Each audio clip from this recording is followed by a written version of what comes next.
how would you teach chemistry, and how do you explain to such a small child your click chemistry?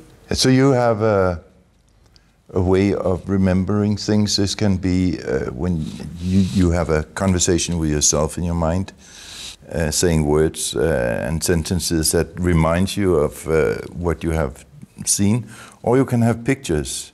A lot of people have this ability to imagine in the head experiences they have had before, so that's a way of storage of memory.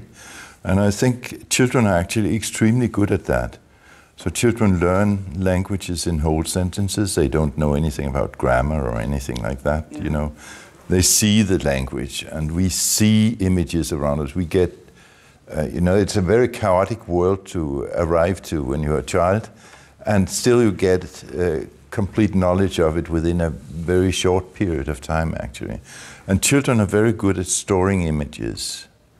So that's my idea, is that you can actually, if it's just, you have to sit and watch for 5 minutes how water behave.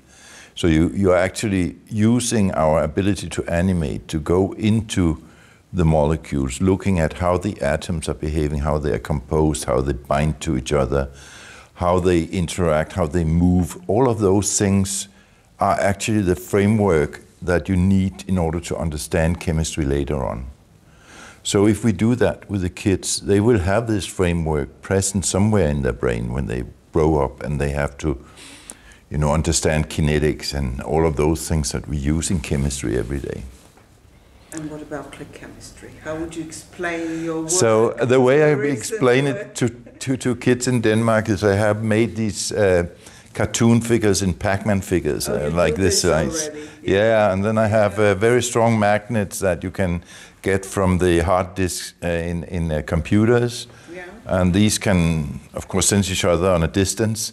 So I ask one of the kids to take one of the Pac-Mans, and I have the other Pac-Man, and we go around, and suddenly they click like that in the room, and everybody goes, yes, that's click chemistry. So you can click things together like molecular glue, you know, like a glue. You can link your molecules together without disturbing the rest of the molecule. So the click tags, the small parts that does the click chemistry, are very selective in doing just that.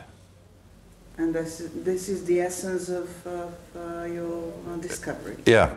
So essentially we are discovering a novel kind of chemistry which can be performed orthogonally. That means without disturbing all the known chemistry, we can do our chemistry, and all the known chemistry doesn't influence our chemistry. So it's like a parallel universe of chemistry that we are discovering.